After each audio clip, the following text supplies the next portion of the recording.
El Jardín del Edén. Es nuestra leyenda más duradera.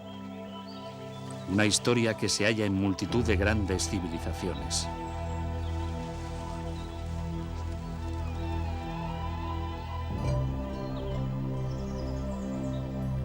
Una historia de seducción. La ira de Dios y el paraíso perdido.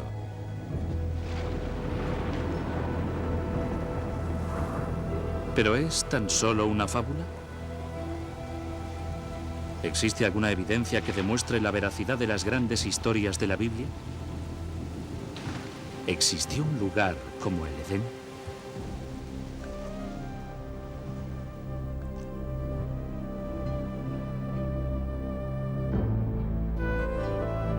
Hoy día, la búsqueda por el Jardín del Edén nos lleva a una tierra seca y despoblada, a un lugar llamado Mesopotamia. Mesopotamia, retorno al Edén. Primera parte.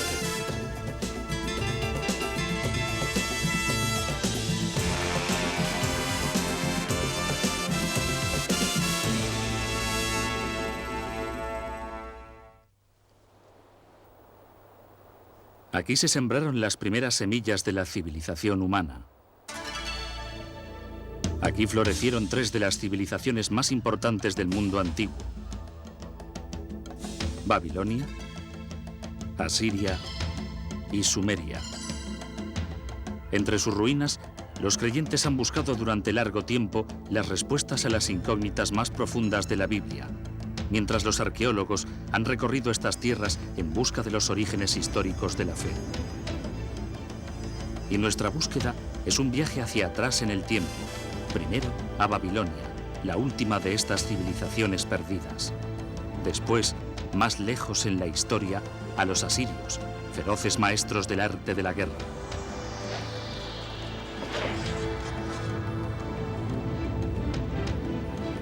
Y finalmente, a un punto tan distante en el pasado que solo el Edén podría haberlo precedido. A Sumeria y la creación de la propia civilización humana.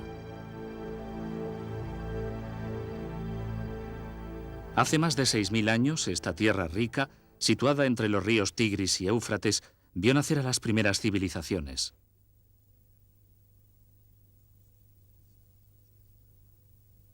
Los griegos lo llamaron Mesopotamia. Nosotros lo llamamos Irak.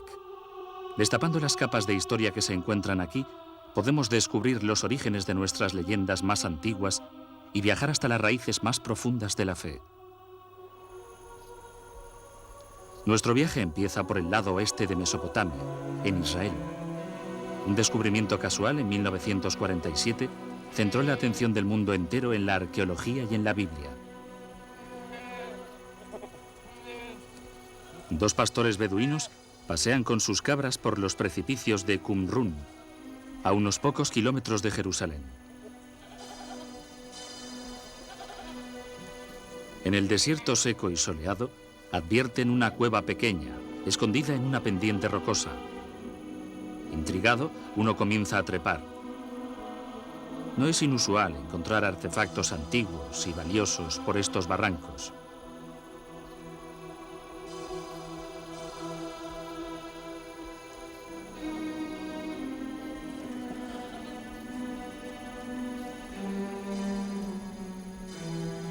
Dentro de la cueva, el pastor descubre los restos de ollas antiguas, fragmentos de rollos de escritura y unas hojas de papiro, todos intactos desde la época de Jesús. Estos escritos, realizados por una secta de judíos llamada los Esenios, fueron conocidos en todo el mundo como los manuscritos del Mar Muerto. En otras cuevas de la zona, llegaron a desenterrar cientos de rollos de escritura. Uno de ellos se confirmó como la versión más antigua del Viejo Testamento. Contenía los primeros 5 libros de la Biblia, conocidos por los judíos como la Torá. Los manuscritos del Mar Muerto se convirtieron en el centro de una enorme polémica internacional. Los expertos y teólogos se pelearon por su propiedad y su significado. La sensación fue increíble. Esto fue descrito como uno de los hallazgos arqueológicos más destacados de la historia. Son preciosos para los judíos porque son de origen judío. Son de un periodo crucial en la historia judía. Y son preciosos para los cristianos porque son contemporáneos de Juan Bautista, Jesús, etc. Así pues, proporcionan mucha información, pero además de su valor histórico, existe una gran carga emocional ligada a esta colección de escritos. La Biblia se ha estudiado tanto desde el punto de vista sagrado como desde el punto de vista histórico. Una Torá tradicional siempre se escribe a mano. Las palabras se pronuncian en voz alta mientras las apunta el escriba, convirtiéndose así en una oración viva. Cada Torá se considera sagrada desde el principio de su realización. Pero la exactitud histórica de la Biblia no ha sido fácilmente comprobada. Es un esfuerzo que continúa hoy en día. Algunos de los libros de la Biblia son excelentes textos históricos. De hecho, son los libros históricos más antiguos que tenemos. Y son bastante precisos, pues tenemos referencias recíprocas de otras fuentes. Y son muy parecidos. Así pues, son muy importantes. El descubrimiento de los manuscritos del Mar Muerto fue el hecho más célebre de la arqueología bíblica, pero no el primero. El impulso de explorar la historia bíblica tiene una venerada tradición. Es una búsqueda que empezó en Tierra Santa, pero que acabó en Mesopotamia.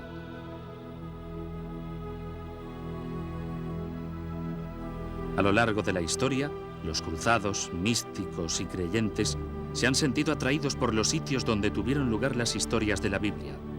Pero con la llegada del siglo XIX, una nueva especie de peregrino pretendió fortalecer su fe a través de la nueva ciencia llamada arqueología. Seguramente, si comprobara la veracidad de la historia bíblica, podría confirmar su fe firmemente. El primer objetivo de los arqueólogos bíblicos era localizar los sitios destacadamente mencionados en las narraciones bíblicas y comprobar si se podía hallar algún rastro de esas historias.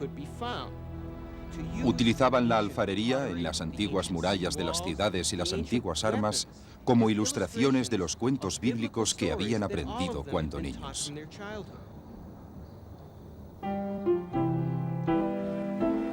Impulsados por la ilusión de los primeros hallazgos, los expertos del mundo entero se apresuraron a acotar su terreno en la versión bíblica de la fiebre del oro.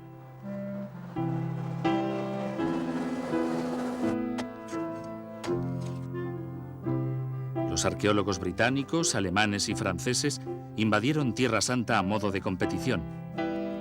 Formaban equipos de investigadores teológicos excavando por la patria y por Dios.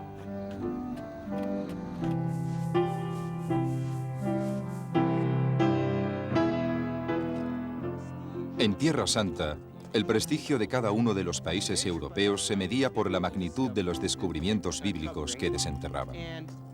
Una de las batallas políticas más fuertes de la historia de la arqueología bíblica fue el descubrimiento de la célebre piedra moabita. En 1868, en el interior de la tierra de Moab, beduinos de la tribu Bani Hamidé tropezaron con una misteriosa tabla de piedra enterrada en el desierto. Los miembros de la tribu conocían bien el valor que tenían las antigüedades de la zona para los europeos. El primer europeo en enterarse de la curiosa piedra negra fue el reverendo Frederick Augustus Klein. Klein partió inmediatamente atravesando una tierra yerma infestada por bandidos y acompañado únicamente de un reducido grupo de guías beduinos. Klein era un misionero, no un arqueólogo.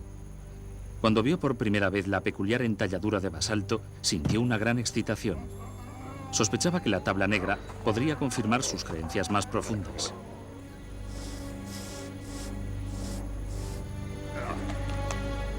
Klein examinó la piedra e hizo una ruda impresión de la inscripción. Estaba escrita en una lengua que Klein desconocía. De vuelta a Jerusalén, Klein buscó ayuda para descifrar el lenguaje de la piedra. A medida que se conocía la noticia, se rumoreaba en las calles y bazares la idea de un gran descubrimiento. La escritura en la piedra se aceptó como el relato de una batalla también descrita en la Biblia, escrito por un rey de Moab. Por primera vez los europeos tenían una evidencia escrita, grabada en piedra, de un relato bíblico. Existían dos fuentes que describían el mismo suceso. Para los creyentes, la piedra constituyó la prueba tan buscada, un testimonio palpable de la precisión histórica de la Biblia. Muchos intentaron comprar la piedra, pero los beduinos tenían muchos motivos para ser desconfiados. En varias ocasiones habían sido engañados y robados por los buscatesoros europeos. Bajo la suposición de que una cosa tan preciada por los europeos tenía que contener oro, echaron la piedra dentro de una hoguera en un intento de romperla. Vertieron repetidamente agua sobre la tierra caliente hasta que estalló. No encontraron ningún rastro de oro y la piedra quedó destrozada. La primera comprobación arqueológica de un relato bíblico, la primera prueba corroborativa, se despedazó.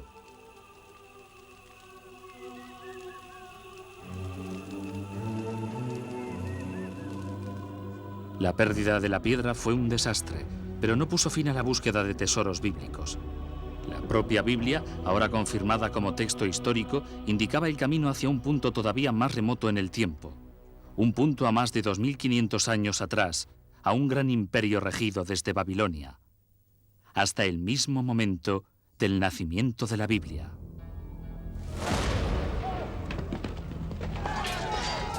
Es el año 586 a.C. Los ejércitos de Nabucodonosor, el rey de Babilonia, invaden Jerusalén con una furia sin precedentes. Faltan casi 6 siglos para que nazca Jesucristo. Los romanos ni siquiera han soñado en su imperio. La ascensión de la estrella feroz de Babilonia es un capítulo oscuro en la historia de los judíos. La Biblia describe el ataque de los babilónicos. Se saquearon casas y se prendió fuego al templo del rey Salomón, quedando totalmente destruido. 10.000 presos israelitas, príncipes, soldados, artesanos y escribas, fueron trasladados encadenados a Babilonia. Los israelitas cruzaron más de 500 millas a través del desierto, siguiendo las antiguas rutas del comercio. Viajaron a través de la actual Jordania, Siria e Irak hacia Babilonia. En el Salmo 137, los israelitas se lamentan. Junto a los ríos de Babilonia, allí estábamos sentados y llorábamos al acordarnos de Sión. ¿Cómo habíamos de cantar el canto de Yahvé en tierra extraña? Agotados y abatidos, los israelitas entraron en Babilonia impresionados por su grandeza y caos. Raptados por la modesta ciudad de Jerusalén, contemplaron la majestuosa capital del mundo antiguo.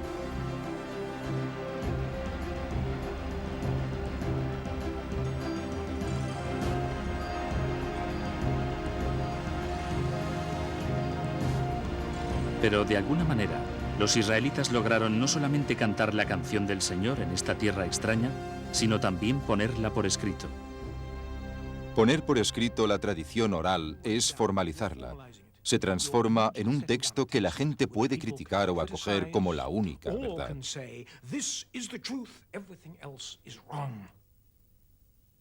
Yo creo que esta es la consecuencia más importante de la puesta por escrito de la Biblia.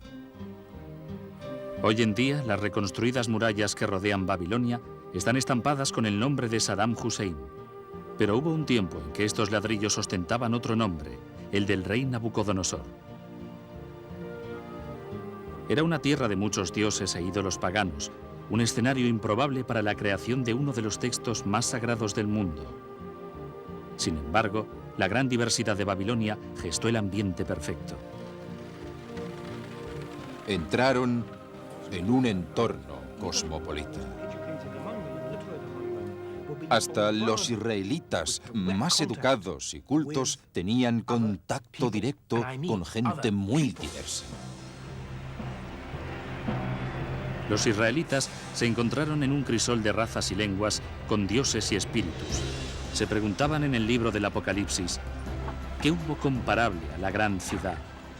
Sus mercaderías de oro y plata, de pedrería y de perlas, de clase de fieras impuras y detestables, Babilonia, la Grande, la madre de las meretrices e idolatrías de la tierra.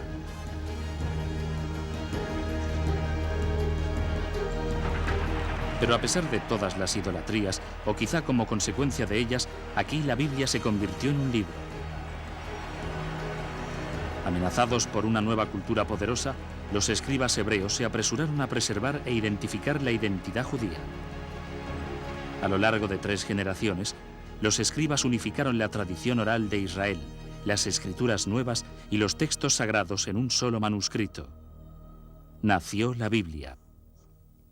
Afortunadamente para los israelitas, los babilónicos eran una gente bastante tolerante. Les dejaron mantener su propia cultura y su religión, así como estudiar sus propios libros. De este modo, se ha preservado la Biblia hasta hoy en día. Pero durante el proceso de creación de la Biblia en su largo exilio, la cultura babilónica llegó a influir profundamente en el trabajo de los escribas israelitas. Entre los exiliados, supongo que se contaron muchos sabios. Hablaban entre ellos. Estoy seguro que de esta manera se transmitía gran parte de la información. Este intercambio de ideas y conocimientos tenía que ser extraordinario. La Biblia llegó a rubricar cuentos y tradiciones de Babilonia y de civilizaciones de Mesopotamia todavía más antiguas. Los israelitas no podían ignorar la cultura floreciente ni los monumentos grandiosos de Babilonia. Sus templos estaban entre las estructuras más importantes del mundo antiguo. Los grandes edificios públicos, el paseo ceremonial, el palacio de Nabucodonosor con sus jardines colgantes de leyenda, las palmeras, el río. Al pasar por la puerta de Ishtar uno se sentía empequeñecido. Este era el efecto deseado. Una persona en Babilonia se encontraba ante la presencia de algo poderoso. Por todas partes había gente. Las callejuelas eran estrechas. Había paradas y más paradas de mercado, con los burros rebuznando, los grupos de gente caminando. Era una vida apretada, vivida de cerca, rebosante.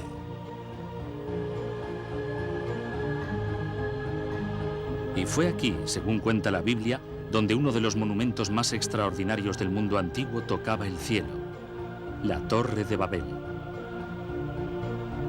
Durante generaciones, los aventureros y peregrinos esperaban que al hallar la famosa torre se confirmaría la veracidad de los relatos bíblicos. Un buscador fracasado escribió: Que no se atreva ningún hombre a acercarse a la torre, pues es un desierto, poblado de dragones y serpientes enormes y lleno de diversas bestias venenosas. Los peregrinos medievales pensaban que habían encontrado la torre, este minarete en el norte de Irak.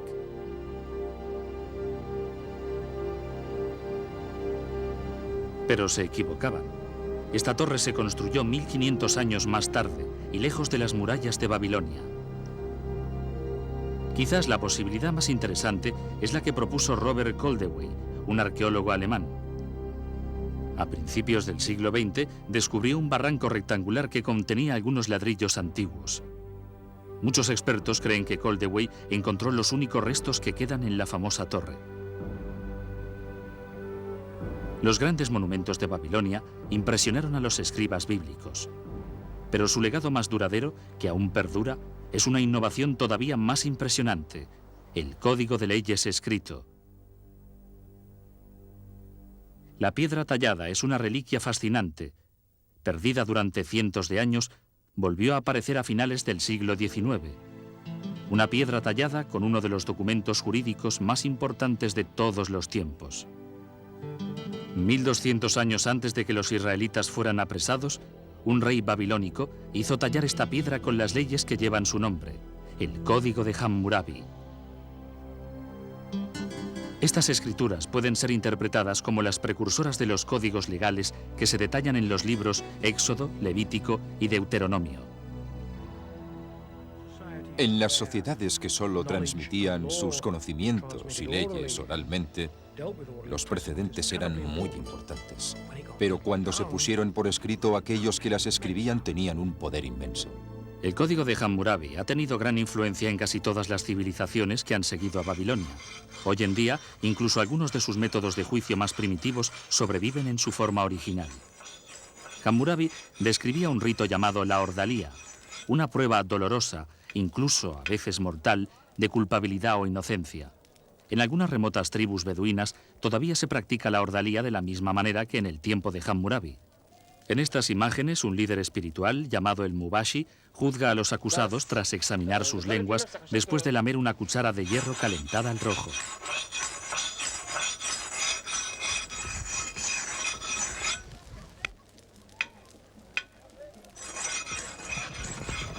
Estos hombres han sido acusados de robo.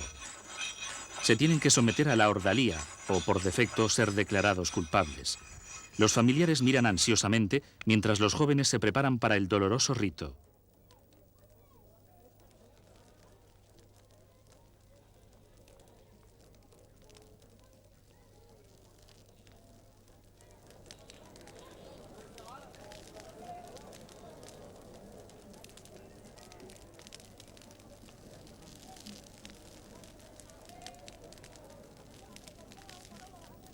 El agua no alivia el dolor.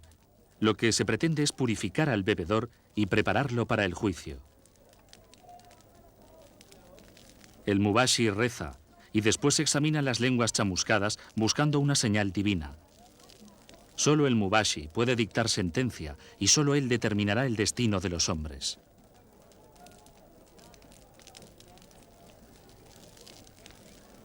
Finalmente, el veredicto. Uno de los hombres es hallado inocente, lo que alivia grandemente a su familia. El otro no es tan afortunado. Declarado culpable, será castigado por su crimen. La ordalía es, en el mundo moderno, una herencia de Hammurabi. Pero las leyes de Hammurabi alcanzaban el presente de manera más directa aún, a través de la Biblia. No robarás. No desearás a la mujer de tu prójimo.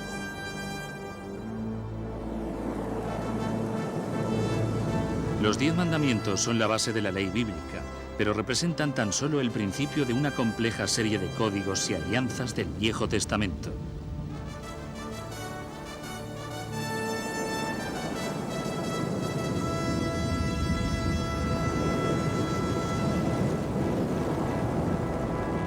Y en estas leyes se oye la voz de Hammurabi claramente. Hammurabi estableció las leyes, aunque no innovó demasiado. Simplemente puso por escrito las leyes que habían funcionado durante cientos de años. Ojo por ojo, diente por diente y principios similares, muchos de los cuales están sistematizados jurídicamente hoy en día. Pero la Babilonia que moldeó a la Biblia y sus leyes tuvo sus raíces en una civilización que llegó a su cumbre 7 siglos antes de Jesucristo. Era el imperio brutal de Asiria, un lugar que la Biblia llamó una tierra bañada en sangre.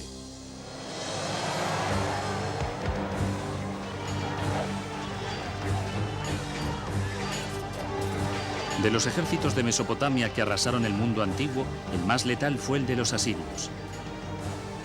En la Biblia, los asirios son la última manifestación de tiranía sangrienta y opresión más despiadada.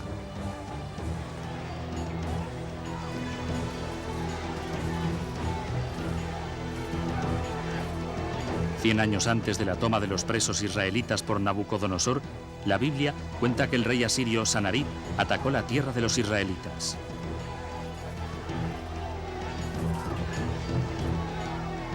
En el segundo libro de los Reyes, los israelitas se lamentan. Mirad lo que han hecho los asirios con nuestras tierras, están totalmente devastadas.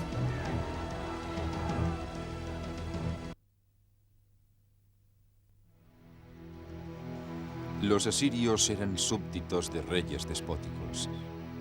Creían en el poder absoluto. El poder absoluto representa el control y casi invariablemente este poder se mantiene a merced de la eficacia y fuerza militar. Los asirios mantenían una máquina de guerra enormemente poderosa y eficaz. En las paredes de los palacios de los reyes asirios se encontraban las crónicas de algunas de sus expediciones descritas en términos vanagloriosos y grandilocuentes. Cuando los asirios tomaban, por ejemplo, una ciudad, apilaban las cabezas de los prohombres al lado de la entrada de la ciudad o degollaban vivo al rey, clavaban su piel en la muralla de la ciudad o algo así. El poder asirio, simbolizado por la real caza de leones, descansaba en manos de los despiadados reyes guerreros.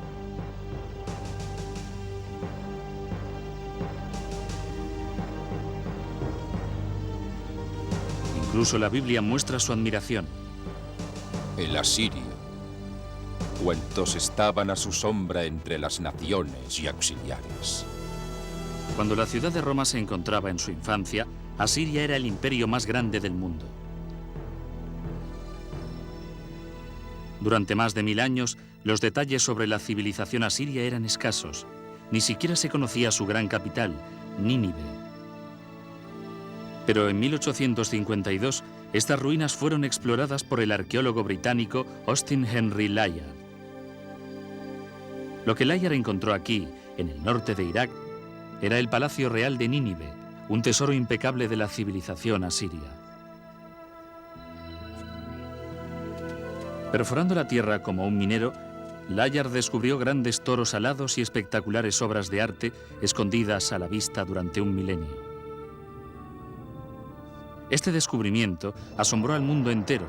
Nínive suponía el hallazgo de otra ciudad bíblica, otra confirmación de la exactitud histórica de la Biblia. Pero el descubrimiento más trascendental de Layard fue la gran biblioteca de Nínive. Una colección extraordinaria de 22.000 tablas de barro labradas con la escritura cuneiforme de los asirios. Bueno, quiero decir que la única comunicación con la gente del mundo antiguo es lo que dejaron en sus escrituras. De esta manera podemos saber lo que comían, cómo eran sus relaciones familiares, su política y cómo interpretaban la religión. Los detalles de la vida cotidiana de los asirios revelan una sociedad patriarcal, un mundo en que los plebeyos y especialmente las mujeres ocupaban un bajo nivel social.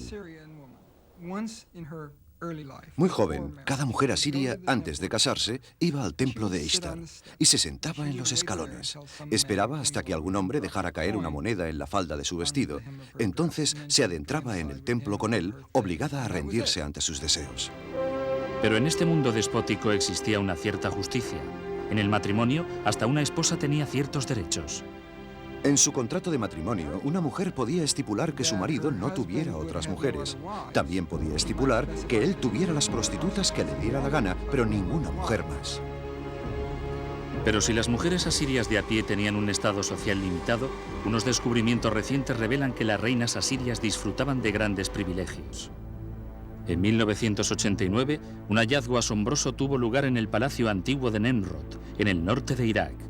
Los expertos lo consideraron el descubrimiento más importante desde la tumba del faraón Tutankamón, el tesoro de Nemrod. Mientras limpiábamos algunas de sus habitaciones, descubrimos las indicaciones de unas bóvedas subterráneas. Lo sacamos todo y al examinarlo nos dimos cuenta de que teníamos los restos mortales de al menos 2 reinas. Unas pulseras de oro puro todavía adornaban sus huesos. Un tesoro real sepultado más de 2000 años atrás. Estas imágenes extraordinarias, tomadas por unos arqueólogos de Irak, sirven de archivo de estos hallazgos impresionantes. Por primera vez, la tumba de una reina asiria había sido descubierta intacta. El sepulcro real todavía llevaba una maldición para proteger a sus ocupantes. Si alguien me saca de mi tumba, que su alma vague sedienta bajo los crueles rayos del sol, y que inflijan su cadáver y espíritu con malestar eterno los grandes dioses del infierno.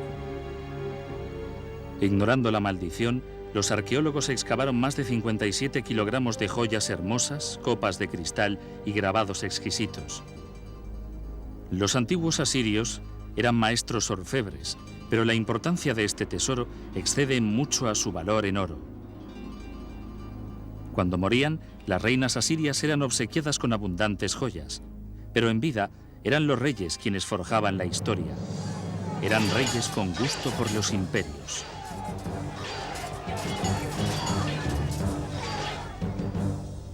En el año 701 a.C., el rey Sanerib y su ejército atravesaron el desierto hacia el mar Mediterráneo. Los bravos asirios se empeñaron en conquistar todo lo que encontraron en su camino. Las ciudades de Judá, incluso Jerusalén, y su rey desafiante, Hezequía. Los asirios conquistaron muchas fortalezas, pero la destrucción brutal de la ciudad de Laquish es descrita en los archivos de la historia y también por la Biblia. El cerco de Laquish es un ejemplo perfecto de cómo el ejército asirio se comportaba en sus conquistas. Llegaban a una ciudad, la rodeaban, la conquistaban y se apresaba a sus habitantes como esclavos si no eran ejecutados hombres, mujeres y niños. Su táctica era muy sencilla. Era una conquista rápida, sistemática, eficaz y brutal. En los relieves de las murallas de los palacios asirios se ven las escenas de los cercos. Se ven los soldados moviendo tierra para hacer barreras, con los escudos protegiéndolos de lo que se tiraba desde arriba. Pero los cercados no tenían ni siquiera la más remota esperanza. Todos esos tipos eran soldados profesionales. Formaban una máquina. Desde la capital, Jerusalén, el rey Hezequía sabía que un ataque asirio era inevitable. Se apresuró a fortificar la ciudad y mandó excavar un acueducto subterráneo en un intento desesperado por proteger el suministro de agua en la ciudad en caso de un cerco. El plan de Hezequía funcionó. La Biblia nos cuenta que Dios salvó a Jerusalén y el rey asirio volvió avergonzado a su tierra. La versión del conflicto que escribió Sanerib se halló en un prisma de barro desenterrado en Nínive. Coincide con la historia bíblica hasta en los pormenores más rigurosos, aunque su punto de vista es radicalmente diferente. Sanerib dice: pero en cuanto a Hezequías, el judío que no se arrodilló a mi yugo, me acerqué y conquisté 46 de sus poblaciones fortificadas. El terrible resplandor de mi señorío le aplastó. Bueno, las dos historias se cuentan desde puntos de vista contrarios, pero están de acuerdo. Si tuviéramos que contar lo que nos ha pasado, usted lo contaría de una manera y yo de otra. Tenemos la historia de la invasión de Judea por Sanerib. Cada versión trata el mismo evento histórico sin ninguna contradicción. Claro que la única contradicción está en la explicación de la derrota de Sanerib. En la versión de Sanerib, Hezequía está encerrado en Jerusalén como un pájaro enjaulado, pero en la Biblia los ejércitos asirios fueron repelidos por las murallas de Jerusalén. Es quizás el primer ejemplo de censura selectiva. El Dios de los israelitas tiene la última palabra. Derribaré al asirio en mi tierra. Por la voz de Yahvé, los asirios serán derrotados. Isaías capítulo 6. La Biblia cuenta que Dios destrozó Nínive, el trono de los poderosos reyes asirios. Pero esta no fue la primera aniquilación. Mucho antes, Yahvé había arrasado una civilización entera. No se menciona su nombre ni siquiera una sola vez en la Biblia, pero se llamaban sumerios y fueron los primeros en contar la historia de una gran inundación. Es una de las historias bíblicas más familiares, la saga del Arca de Noé. Un Dios furioso, un barco de madera, un diluvio.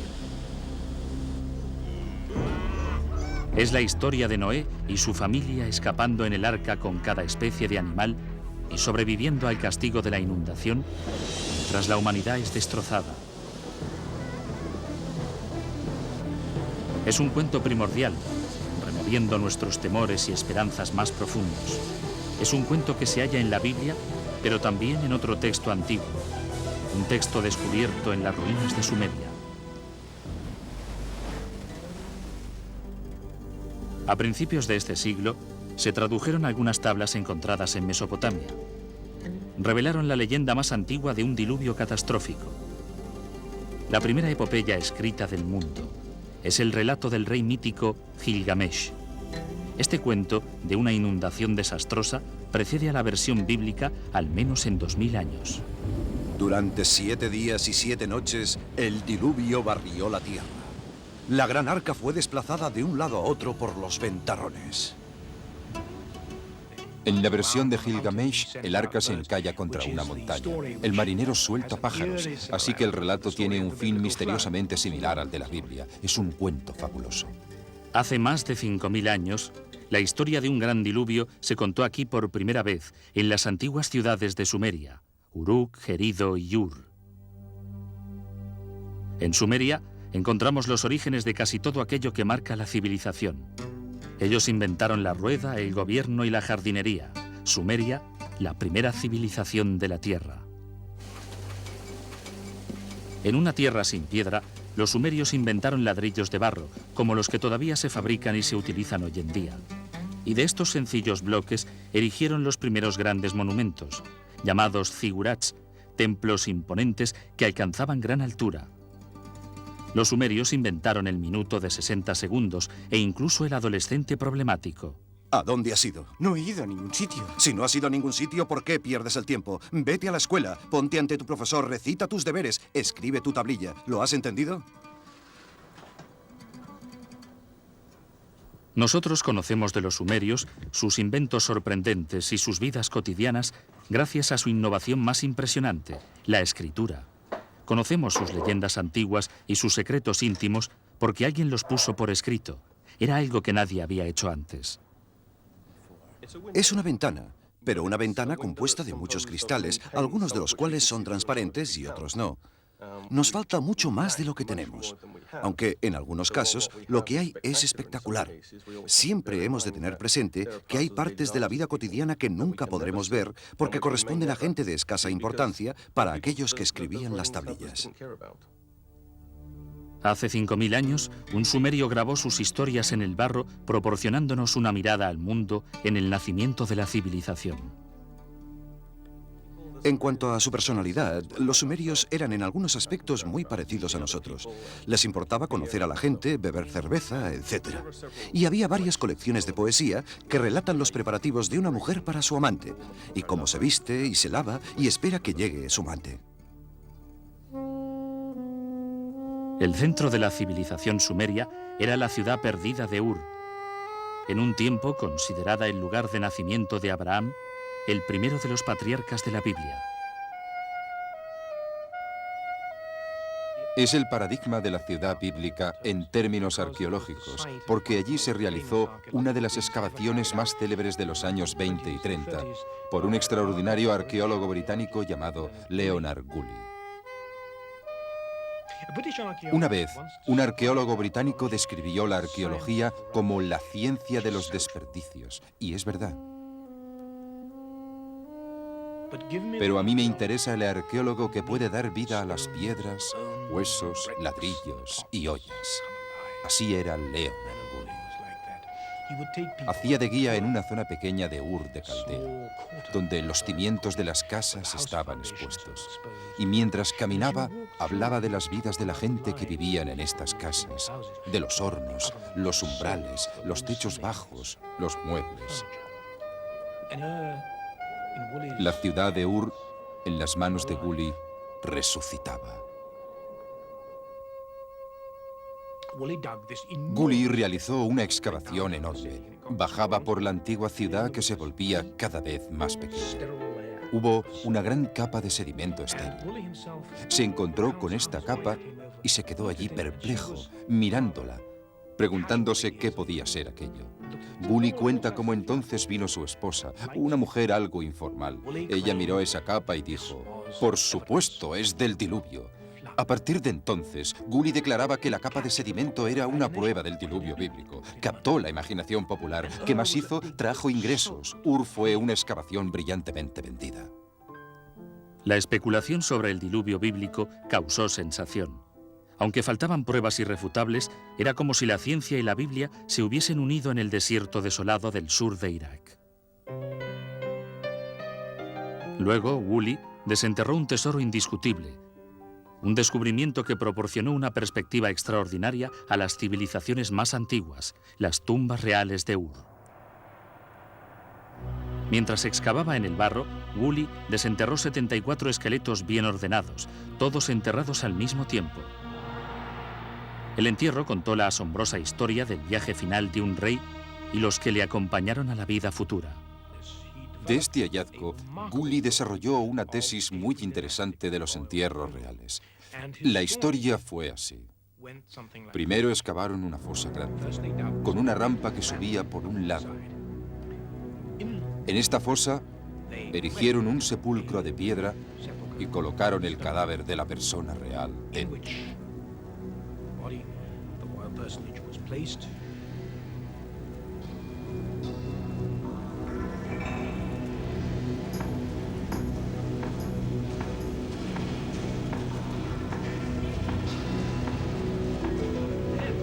Entonces, la corte entera entró en la fosa. Todos se pusieron en fila con unos jarritos de veneno.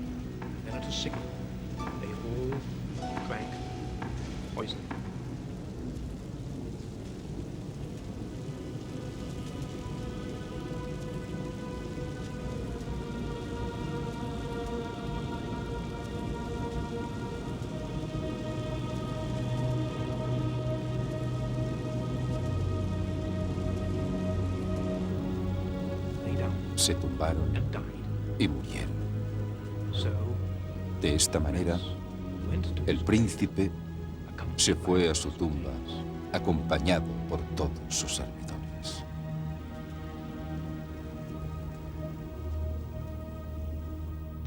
Este se ha convertido en uno de los grandes descubrimientos. Es un gran relato de un entierro de la arqueología y historia antigua. El descubrimiento de las fosas en Ur constituyó un triunfo para la arqueología. Reveló secretos antiguos de la primera civilización. Pero la ciencia solo puede llevarnos hasta cierto punto. Donde las pistas acaban, la epopeya de Gilgamesh proporciona las huellas finales. Son las huellas que nos llevan hasta un jardín y un lugar que algunos llaman el paraíso.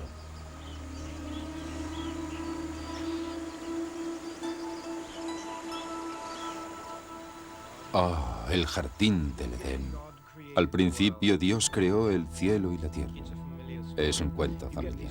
De este tipo de mitos hay en casi todas las civilizaciones. Como también suele haber un mito de la búsqueda del paraíso. Es el deseo apremiante de un mundo mejor. Los jardines del Edén, el paraíso, es el deseo de la gente de tener una vida menos complicada. Una vida fácil o un premio por haber trabajado tanto.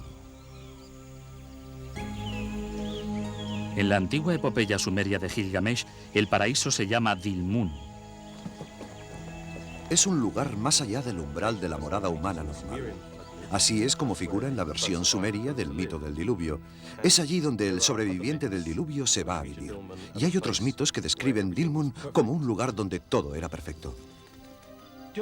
Dilmun figura en las leyendas de Mesopotamia como una especie de jardín del Edén.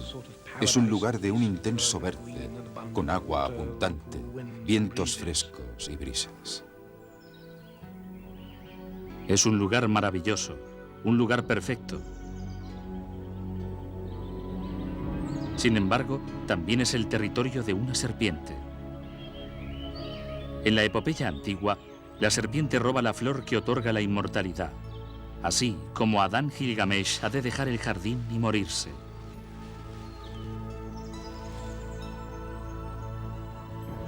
Parece que la idea de paraíso es universal, pero ¿en qué se basa? Las huellas indican un lugar encantado, pero real. 400 millas al sur de la antigua ciudad sumeria de Ur, se encuentra la isla de Bahrein. Era una importante plaza de mercado en las rutas del comercio que atravesaban los desiertos áridos y los mares salados de Mesopotamia. Hoy en día, Bahrein es mucho menos que un paraíso, pero hubo un tiempo en que era floreciente. Esta isla tenía agua abundante y, como resultado, vida. Hace mucho tiempo, Esta isla era Dilmun. Pero, ¿era el paraíso? En comparación con el desierto que le rodea, parece ser que sí. Había tanta agua aquí que lo que es ahora una isla desierta, entonces florecía. Era un jardín, ofreciendo ricos y variados frutos. Y vivía aquí una gente que aparentemente llevaba una vida bendita. Más de 85.000 montículos de tierra, indicando el lugar de tumbas, están repartidos por toda la isla. Probablemente es la mayor cantidad de tumbas en una sola zona del mundo antiguo. Los antiguos huesos nos demuestran que esta gente era más alta y sana y vivía más años que cualquier otro colectivo de la región. En los montículos hay otra asombrosa huella. Se encuentran restos de serpientes embalsamadas ritualmente en algún momento hace más de 4.000 años. Aquí en Bahrein encontramos la serpiente tal como la encontramos en la epopeya de Gilgamesh y tal como la encontramos en la Biblia.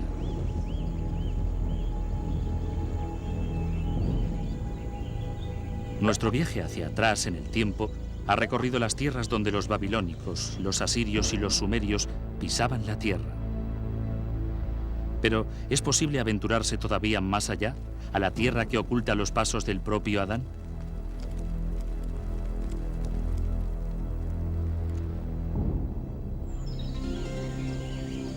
Aquí, la fe y la razón han de separarse. Ahora sabemos que existía una isla de jardines en Mesopotamia. Si lo deseamos, podemos creer que era el paraíso.